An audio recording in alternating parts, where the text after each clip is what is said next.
Hello students, we are continuing MCQ based on case scenario. This case scenario is based on the level beta. So let us see data given in this scenario. So we are given ABC Computers Limited has four business groups which are also called business segments with market value of equity and unlevered beta for each group.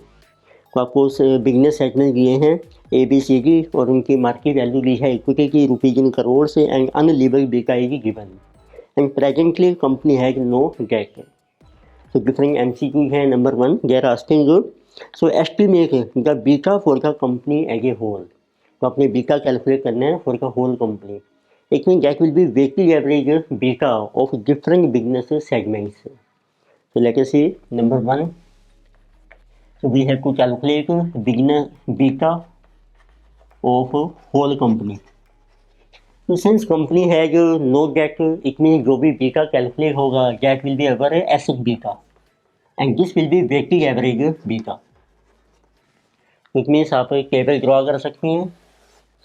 तो आपको ऊपर business segment mention किया है. देखिए ये business group दी are A B C D. अब आपको मार्केट वैल्यू दी है इक्विटी की rupees in crore. Market value of equity of each business segment rupees in crore. तो किसी गिवन को भी 100 then 150 and 150. So it means total we are getting this is 500 crore. फिर आपको मेंशन किया है unlevered beta. It mean this is asset beta.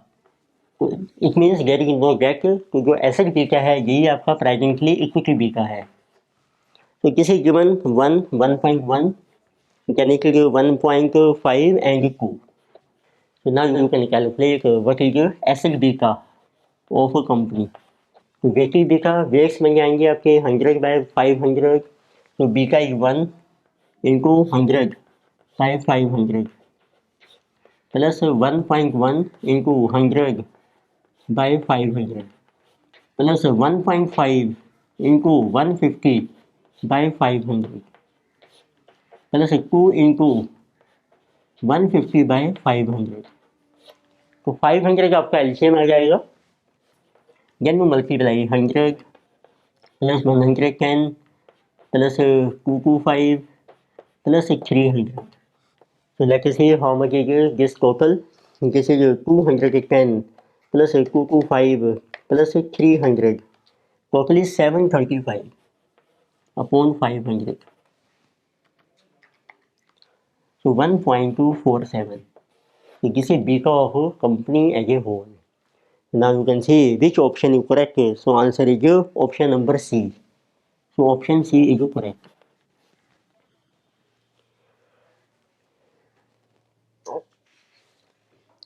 So then we have a second MCQ in which they are asking, estimate the required return of the company if treasury bond rate is 8% and the average market risk premium is 7%. तो अपनी company की required return calculate करनी है. तो this is MCQ number 2. तो in this case required return of a company. तो आप देखिए इसमें कोई डेट नहीं है, सारी इक्विटी है. तो ये बन जाएगी required return on equity. And for this purpose, you can apply Kaplan model. Formula is RF plus equity beta into RM minus RF. Equity beta इस केस में क्या है आपका एसेट बीटा. तो प्रेजेंटली जो एसेट बीटा है company का यही इक्विटी बीटा है because there is no debt. तो पुट करते हैं values.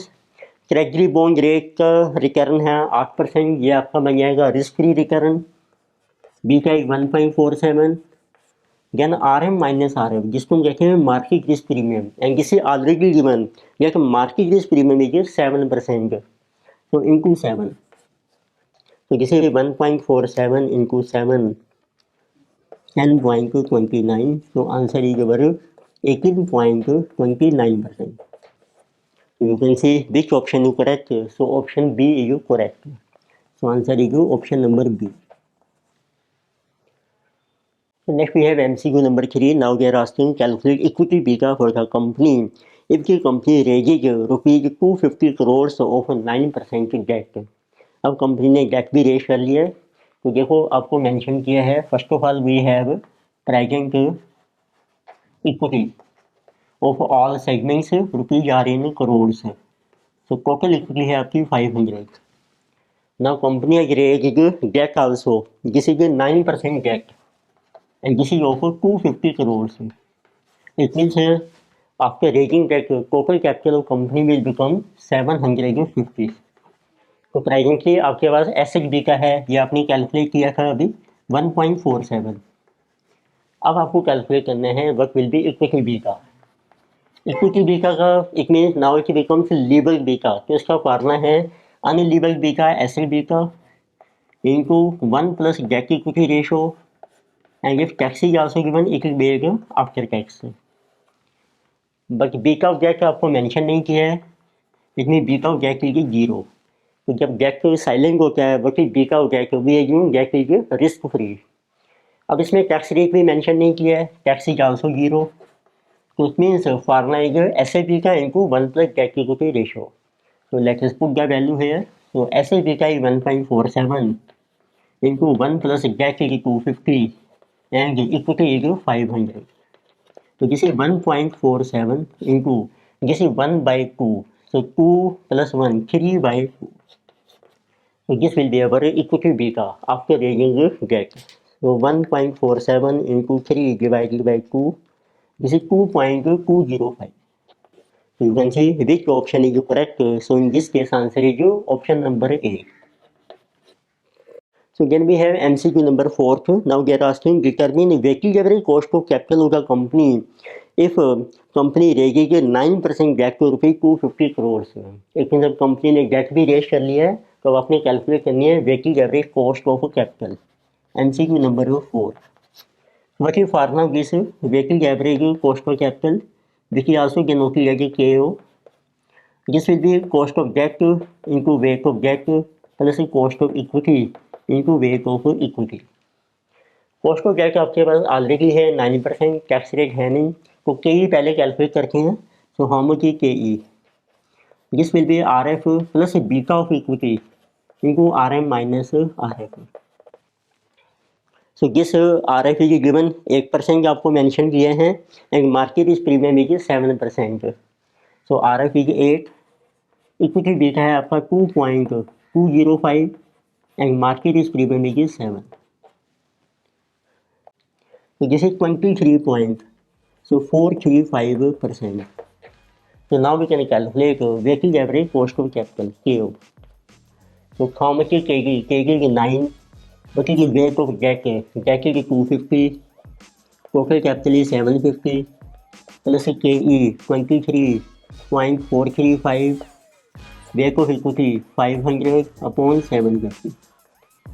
It means weight of debt is 1/3. So 1/3 9 upon 3 is 3 plus weight of equity is 2/3. So it is 23.435 into 2 divided by 3. This is 15.623. So plus 3. So this is coming 18.623%. So rounded figure is 18.62%. So let us see which option is correct. So answer is option number C is correct.